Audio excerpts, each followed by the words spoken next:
Well, back in January, President Obama proposed a federal program to make community college tuition free for millions of students. It's an ambitious plan, to be sure, that would expand educational opportunities across the United States. But could it work?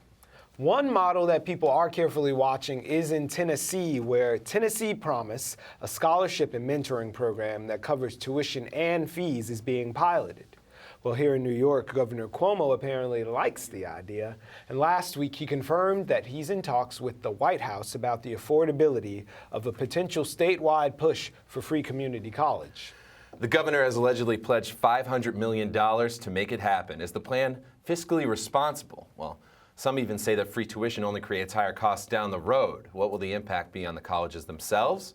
We'll ask our guest, President Farley Harzek of Kingsborough Community College. Welcome back to BK Live. Thank you very much for being here, President. Thank you, thank you. And also joining us is Luba Cortez, a youth leader for Make the Road New York. Thank you for being here, Luba. Thank you both for being here. So, President Harzek, Herzog, I'm sorry. You got it. See, I need to go back to school with that free tuition. Yes. So yes. if Tennessee can do it, surely we can do it here in New York. They hardly go to school there. Well, I am certain we can do it here. Community college is the great equalizer. It is the pathway to middle class and above. I've seen over my lifetime the nature of work change and the requirements of work change. And, years ago, a high school education was able to launch you into the middle class. Now, some type of post-secondary experience is required to launch you into middle class and above. And the thought of spending $500 million or investing, we shouldn't say spending, it's an investment in New York City. Think about how many middle class families will blossom from something like this, and think of how many taxpayers will be paying back into the system. So it's just an opportunity to create greater vibrancy in our neighborhoods and communities. How do you see it working in terms of the current plan and the current funding, $500 million? How do you see it being implemented so that everyone receives a free education? Is that how it's going to work? Sure. Well, we have the bones of the process right now with TAP, which is the New York State Tuition Assistance Program. So we know how to do it. Just the challenge is to get more resources into the hands of students. Yeah. So everybody understands that community college is free, and we are able to accommodate that many more students on our campuses. So Luba, we know that you are a youth advocate and a dreamer as well. So what impact would this potential $500 million and the possibility of free community college tuition mean to folks who you interact with that Make the Road? I think that education is a fundamental human right, and just having access to that improves your quality of life. I believe that having access to free education would allow us to become better people for New York. I think this is an amazing opportunity. I think it's long overdue, and I think the governor should really take the initiative to start making this a reality, especially for undocumented students that have been fighting for the DREAM Act, and for all the students that want to go to college but can't because of lack of resources. So would students fighting for the DREAM Act benefit from this as well, or is there some kind of citizenship test or something? So we want to make sure that if this does come into the table, that it includes undocumented students, because often these students are left in the back room of all the conversations about education. So we want to make sure if there is going to be an opportunity for students to get access to free education, that undocumented students can be part of that. There's no requirements to make this difficult, because education should not be something you have to fight for, but it should be, like I said, a right. How sustainable is this plan? I mean, what would you say to people that say, it's $500 million, but it's just a one-time implementation? I mean, is it sustainable down the road for years to come and generations to come? I certainly think it is sustainable. Again, it's to be looked upon as a long-term investment, an investment in the citizens of the state of New York. If we could get that many more people as contributors in neighborhoods and communities. And what I mean by contributors, people who are in stable jobs, career ladder jobs, who are able to contribute to local neighborhoods and communities. Certainly the answer is yes. It comes down to basically doing the math.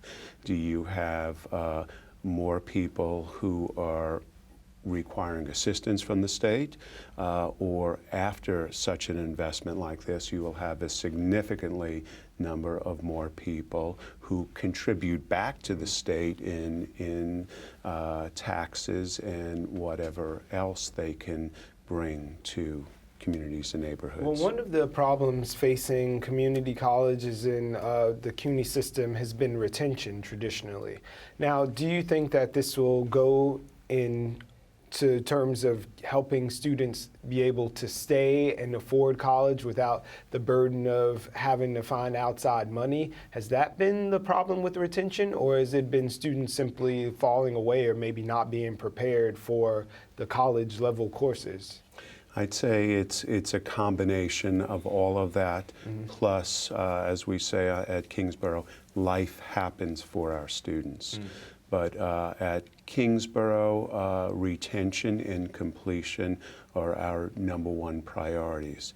Yes, it would be great to be able to have more students access higher education, but it's equally important to have that many more students complete their educational and achieve their educational goals. So is $500,000 going to help to sort of quell the retention problem? Like, if you had to say a split, like how many kids fall away just because of money things versus life happening to them?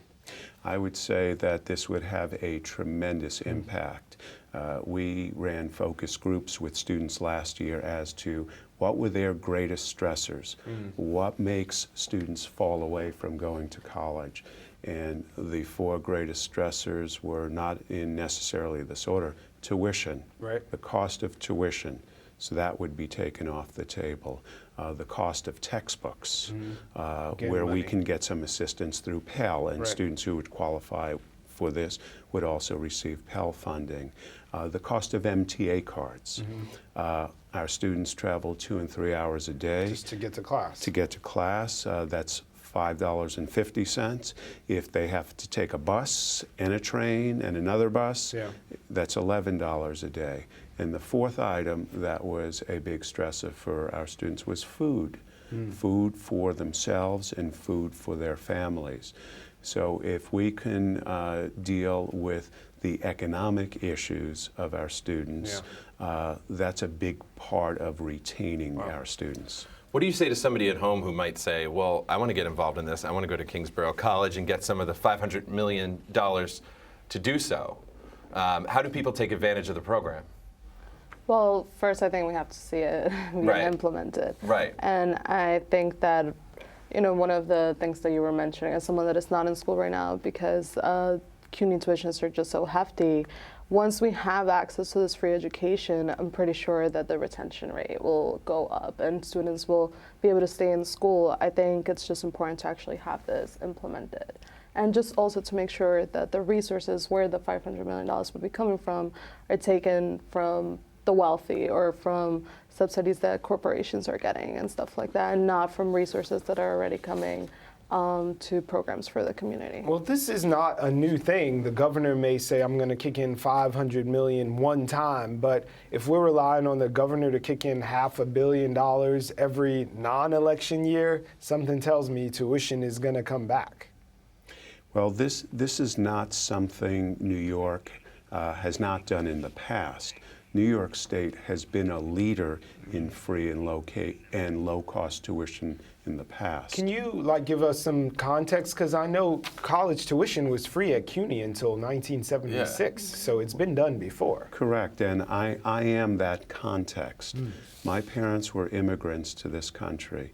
My dad got off a boat, couldn't speak a word of English, and he had access to education, higher education, to learn English. I'm a product of the CUNY system. Yeah. We grew up in a middle-class home, maybe a little less than middle-class home, and I had access to that free CUNY education. I went to Brooklyn College. I went to City College up in on 137th Street. Yeah. Tuition was free, and you're the president of a college. And I sit here in Yeah. a suit and tie because I had the benefit of that. Those stressors were off my plate. Is there something people can do to like get involved and urge the governor to get this, program passed? I think that especially young people that would be affected by this should get involved in community organizations that are going to be advocating for this. They should also try to do something within their schools and just rally up the students, because I'm sure this is something that would gather mass support, especially because it's free education. Who doesn't want to go to school for free? Mm-hmm. How do people get involved in your organization? So we have 4 locations across New York, so they can stop by in our Brooklyn office and our Queens office and get involved with us. So I know that back in December, the New York City Council's higher education chair, Inez Barron, and her husband, who held the chair before her, were very big advocates and proponents of bringing the zero tuition back. Like even back in 2011, remember when tuition went up by like $300 and there was the sit-in and all the police and stuff? So there have been several plans since then. So they were talking about in a city council, not at the city council, state assembly person, James Skoufis, wanted to introduce the bill that you were talking about earlier that would take money away from the business community where they were supposed to be providing for community investments and not really using that money well, and they would divert that money into these students. So if the city has been trying and the state assembly has been trying, do you think that the president is going to ultimately be able to get this done in New York with the help of the governor? I think yes. Yeah. Again, I think it's a great investment and a great launch-off platform for the president of the United States and for our governor. If this could be done in the largest urban city and most diverse city in the United States, it could be done anywhere. And that's why I think there is so much interest in having New York as a launch point for this. What are the feelings amongst the other presidents of the community colleges here in New York City? Do they all share your sentiments? Every single president shares the same sentiments. If we could increase access, certainly with access goes along retention and student success, but if we can't get them in the door onto our property to begin with, how can we assist? We can't. So there was a stat that CUNY released saying 85% of their graduates enter the workforce without student debt. So how many people are we talking about that are burdened by debt or falling away because they can't? Like the system has how many, like 200,000 students? Or about 275 in the CUNY system? We serve about 250,000 students on credit and another 250,000 in continuing education. So yes, I think it will still have a tremendous impact, because I know we are losing students regularly as they're trying to complete their coursework. You're talking about, that's a stat of students who finish, but there are a large number of students, unfortunately, who do not finish because they're burdened by the cost of higher education. Do they leave with the bill? Many leave with a bill, yes. And not a degree. And not a degree. They leave us owing money. We do everything short of breaking any certain state or federal laws when it comes to financial aid, but we try and be as creative as possible in students best utilizing their financial aid. But between TAP and Pell, it's quite difficult. And Luba, when it comes down to it, you really think that this is going to make an impact on the street level life of folks in the community? Of course. I mean, all the young people that I work with, the majority of them can't afford to go to school. I mean, this is something that they've been fighting for a long time. And I think it would create tremendous change, and I just can't wait to see it implemented. When would it get implemented? That is not up to me. It's up to some higher forces. But in looking at the impact, right now in the greater New York City area, there are 350,000 people between the ages of 16 and 25 who are not at work and not in school. Yeah. Okay? Could you imagine having 350,000 more contributors to our neighborhoods and communities, people who have that much more skin in the game? I live in Bedford-Stuyvesant, and great neighborhood. 25% of the folks in that demographic, the folks who live in Bed-Stuy between 16 and 25, are not in work and not in school. Again, could you imagine the impact of free tuition and would have in that great community, my great community of Bed-Stuy? We want to thank you both very much for being here and talking about this, and we'll continue the conversation in the future, perhaps. Thank you for taking the time to be here on BK Live, though. Okay, really thank appreciate you. it.